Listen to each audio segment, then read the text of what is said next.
welcome to this episode of What's Happening Waupaca. Today we're talking to Marty, and we're talking about the ongoing process of the Main Street renovation, which I know is seeming to a lot of us like it's taking forever, but there are good reasons for that, I'm sure. Right. We're going to find out from Marty. Welcome to the show. Thank you, Joan. Let's talk about first where we're at with the project and what your timeline is over the next year. Right. We began work on the project, as you know, in the spring, in March or April, have had a variety of meetings and public workshops and committee meetings and individual meetings. And that's all been very valuable in terms of moving the project forward. And so you used that to get feedback from the Waupaca residents as to what they wanted and what their concerns were. That's correct? right. There's some very emotionally charged issues and economically charged issues, as you can imagine. How does parking work? What are the options going to be? What is the thing going to look like? How is it going to help me as a business as well as the community? How am I going to be able to get through a construction period? When is that going to happen so that I can plan ahead? So all of those concerns get surfaced during this process. So now we're at the end of October. First, it's important to say that the project really involves two different elements. One is the Main Street project itself, the 4 blocks of Main Street between Granite and Badger, and what that looks like and how it's configured. That will ultimately be a construction project. There's a larger project as well that is a downtown master plan, of which Main Street is a critical part, but it includes the overall big picture of looking at the riverfront and Riverview Park, or Rotary Park, looking at things that are going around it, looking at issues like how do we get people to know about downtown and get to it? How does downtown get programmed from an experience point of view? So that is a broader set of issues. Explain to me what you mean by programming it for an experience. Well, one important thing that successful downtowns have found is that events are really important. They get people downtown. So they may be concerts, small performances, farmers market, of which there's already one, shows, exhibits, street life, those kinds of things. So a downtown master plan is not just physical improvements, but it's also looking at those kinds of event programs and planning. And how do we develop the construction of it in order to make those experiences more meaningful, both for businesses and for... Right. So from a physical point of view, you want to have places where those things can happen and that are comfortable and fun and fun to be in. From an organizational point of view, you need to decide who organizes and manages that process. So downtown planning really goes beyond bricks and mortar, and it goes into the overall product that downtown offers. So on the street project itself, which I know is of the most immediate interest to people, we have identified different conceptual concepts for the transportation project itself. That is, what is the street? How wide is the street? What's the parking configuration looking like? What do we need approval on? How do we want to proceed? So we have developed 5 different options that have been considered. We've looked at the advantages and disadvantages of each, and with our steering committee and with the help of the community, identified what we recommend as a preferred option. So that's intended to make the street environment safer, more comfortable for people to use, and still retain as much parking on street, frankly, as we can, because people in the business community think that is very important, and of course it is. So we have now we'll within about the next week submit those conceptual ideas to the Wisconsin Department of Transportation for their review. All 5 of them? Well, with our recommended one, All right. and should receive a green light to proceed with what we would like to recommend by the end of the year. Why does the Department of Transportation have to okay the plan? Because they'll have about $2 million of funds invested in it. Gotcha. So Yeah. this is okay. Yeah, so All this right. this is a project that's being funded largely with, well, a good deal of it is funded with federal funds through the Wisconsin DOT. And there are certain regulations that, that have to be complied with.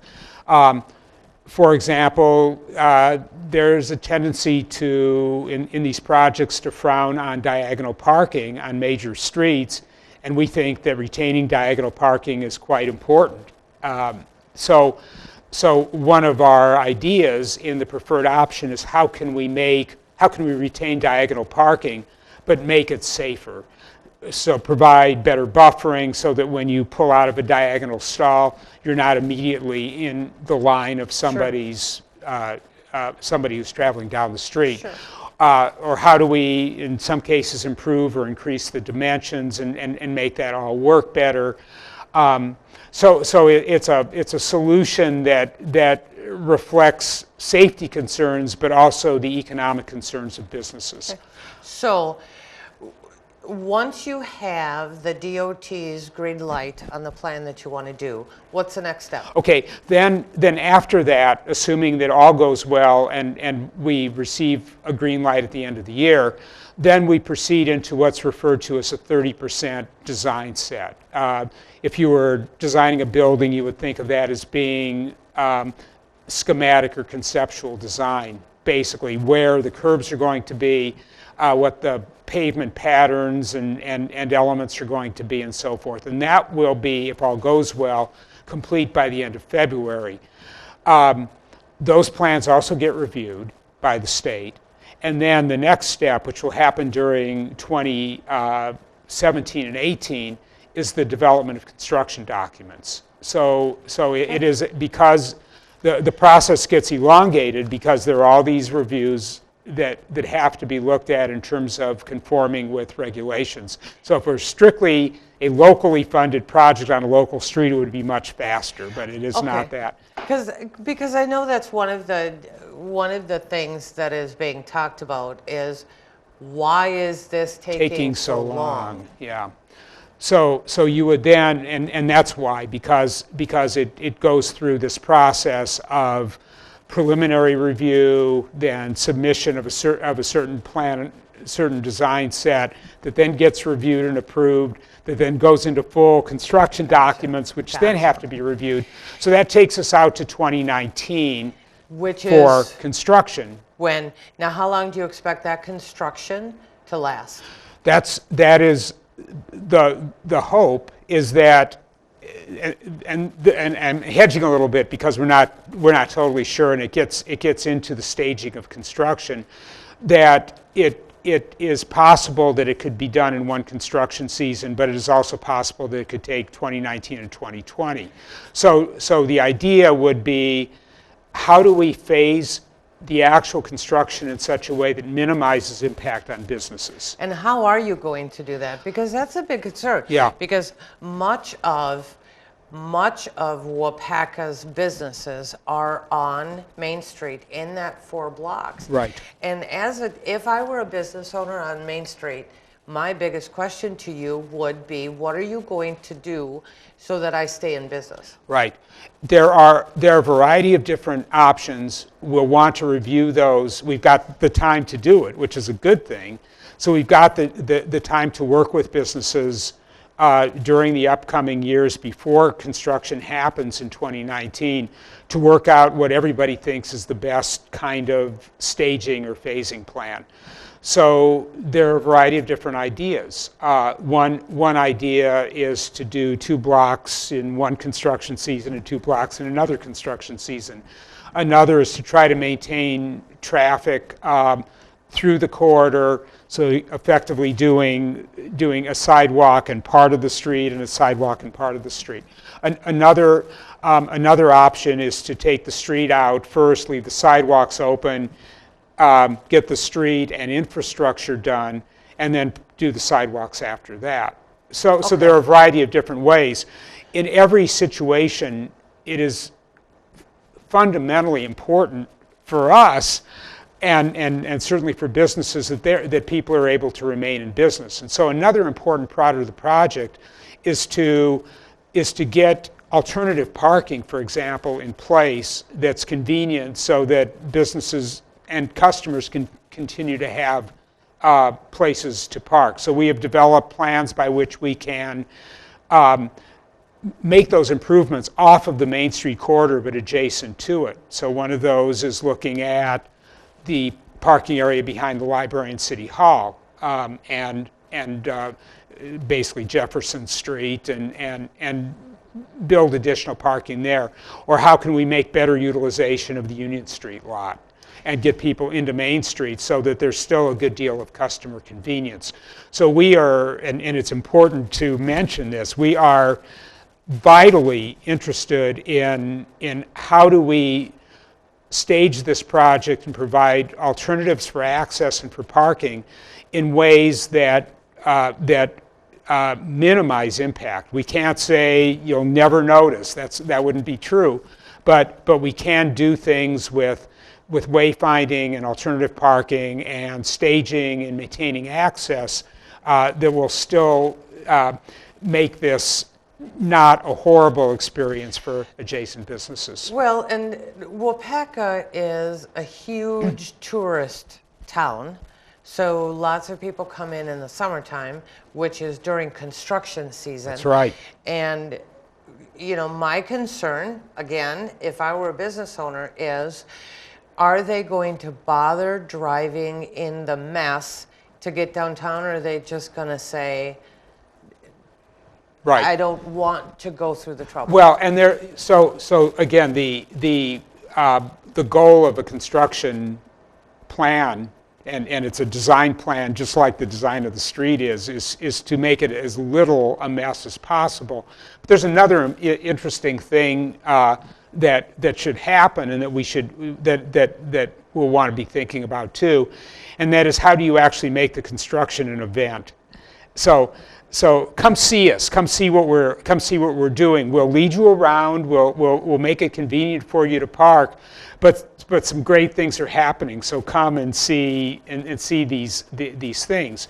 It might involve having some special events or some or special celebrations that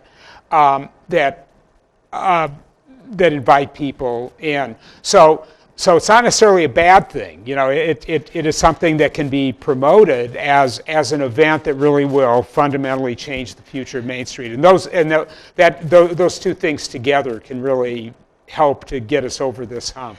And I'm glad that the city of Waupaca and everybody involved with this project is really looking hard at how do we make sure that we continue to bring people downtown? Yeah. Not only because of the revenue, because if city business revenue is hurt, city funding is actually hurt, but simply to have enough respect for those of us who live or work or have businesses in the downtown quarter, to make sure that you are listening to us and trying to make this as easy on us as possible. Yeah, and this is, I mean, we tend to be strategic thinkers, and our goal here is to make downtown Waupaca better, or even better, because I mean, we think it's a wonderful district. It's one of the things that attracted us to want to do this project, and we were honored to be selected to do it. But we don't want to kill the patient. That's for sure. You know, and a downtown district, when a construction project like this takes place, is in a very vulnerable position. It is a hardship.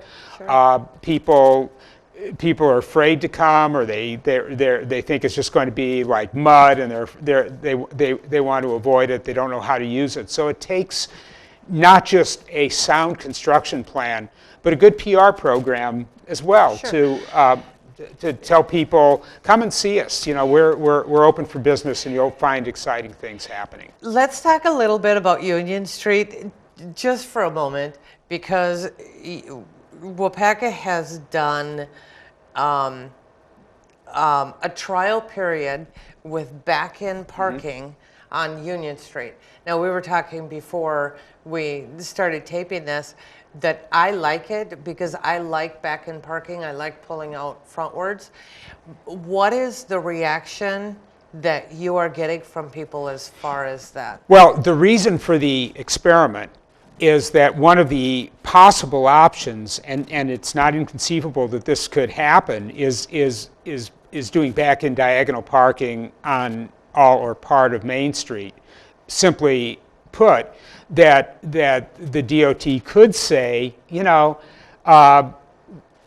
we're concerned about safety with back-out diagonal parking, but we'll go with back-in, so you can retain all your most of your diagonal stalls by doing it that way. And back-in parking seems to me to be safer. Yeah, there are a variety of reasons why it's safer. One is you're not blind. You're not. So when you back out of a parking stall, particularly when you're backing out into a travel lane, people are driving fairly long vehicles like pickup trucks and SUVs, and you really can't see around. So you're backing out under current conditions into a travel lane, and that creates a crash hazard. So with back in, front out, you don't have that problem. You're looking at the conflicting traffic. Now, one of our options is to provide a buffer behind conventional diagonal stalls, so that at least you've got some visibility as you come out, and a motorist approaching can see you. But the back-in option appears to be a safer option. If we have bicyclists, for example, on Main Street, they're also more visible. Another interesting thing, though, is that when you're getting out of a car with kids or loading with back-in diagonal, your kids and you are going toward the sidewalk rather than toward the back of the car and going around to get to the sidewalk. So it's safer. It's safer from a number of perspectives. It's hard for people to get used to using it sometimes. Us humans don't do change well. We don't do change well. And lots of people are very little accustomed to actually backing out, other than backing out of our garage. So what really, is it working? Are people parking on that street? Are you getting positive feedback with the back-in parking? I would say that right now the compliance, that is the number of people who are parking properly on that street, is about 50-50, which isn't so bad, because it's just one block, and it's the only one in town. I'd say I don't know exactly what the feedback has been here, but the experience generally is that at first people complain about it, then they say, I don't know, maybe this is okay, and then they eventually get used to it. Sure. and do it. Not that it is it is 100% accepted, but it is different. It's a different way of looking at it. I mean, the point that I try to make is that so far nobody has invented or used double-ended cars. That would be the solution, right? But we don't. There are double-ended commuter trains, sure, but not cars. Sure. So you have to back out one way or the other. And we like head-in diagonal because we'll worry about backing out in an hour when we come back to get our car. We want instant gratification, but it's being applied in more and more places around the country, and it certainly is something to look at. So it's good that Waupaca is doing the experiment, and if people say, no, we just don't like it, it's it's not irreversible. Sure. Marty, thank you so much for your time Thank you, today. Joan. Thanks. It's nice to be able to keep up on what's going on with the project and to be able to let people know a lot of the reason for this is simply communication. Let's just get as Right. much communication out there as Right. possible. Well, and I know that that's part of your Right. very important part of your project is being able to communicate. Well, so. and it's been a real pleasure to work in this community, which we really love, and Thanks. think of it as part of our own world. So Thanks. it's good to be here. Well, thanks for your time. Maybe we'll be talking to you again between now and construction. Sounds good. I'm sure you will. All right. Thank you. All right. Thank you for joining us for this episode of What's Happening in Waupaca. I am Joni Kern, and we'll see you next time.